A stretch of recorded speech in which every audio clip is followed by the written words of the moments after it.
A lot of people love having a dog as a running buddy, and occasionally you have a situation where you just magically go out running with your dog and all is well. Today we're going to talk about what to do if that's not the case for you and your dog, so that you can teach your dog and use hacks to make running with your dog a great experience for both of you. Hi, I'm Karen London. Welcome to Kong Classroom.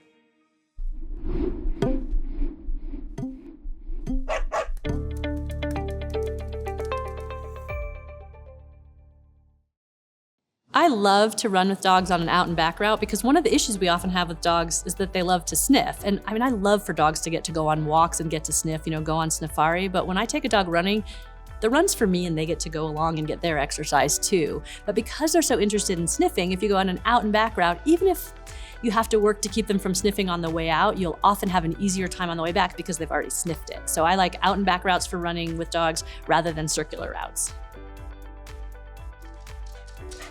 Sometimes enjoying running with a dog is really just about making use of a couple of hacks. Like one of the ones that I like to think about is that make sure that your dog has pooped before you go on a run, because lots of times dogs are really running with a vengeance. When they have to go, they seem to really charge and pull ahead. And so just working with their schedule or taking them out in the yard first to go is one of the easiest things that you can do. Another thing that I love to do is put a little tiny squeaky toy, whether it's one of those little tiny fleece ones or just the squeaker itself, in a pocket. And even the smallest running shorts and smallest running tights almost always have a tiny little pocket that you can put it in.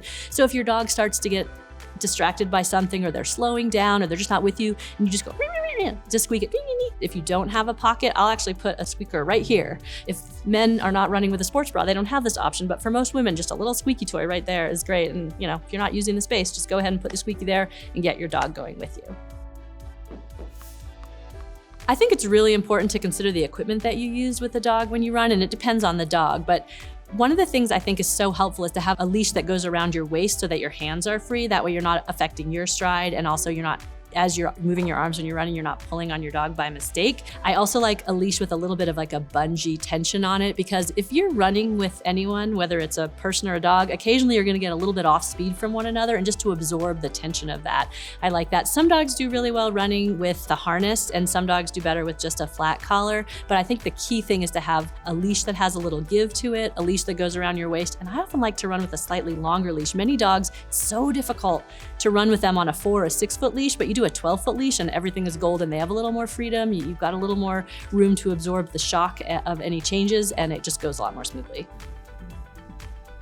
If your dog is running beside you with a loose leash as you want them to do, they're doing it right, and you want to reinforce that. And there are a couple ways to do that. Of course, you can use treats, or sometimes if you don't mind running with a tug toy, you can let them tug for a moment. But one of the best things you can do is surge in speed, because no matter how fast you are as a runner, there's a really good chance that your dog could go faster. And if they are running right next to you and the reinforcement for that is a little surge in speed, that can be very powerful to them.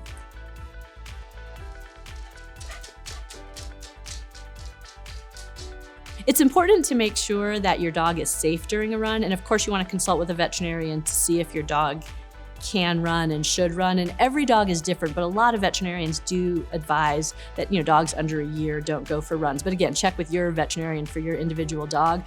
Make sure you have water for them if it's going to be any kind of a length run. And make sure that you don't suddenly go running on a whole bunch of sidewalks or things. Use the softest terrain. Trails are better. Dogs need to build up to being able to run on asphalt or cement. And these are generally things you need to discuss with a veterinarian, but just think about, they need to have the proper fitness, they need to have the proper practice running on surfaces, and they need plenty of water.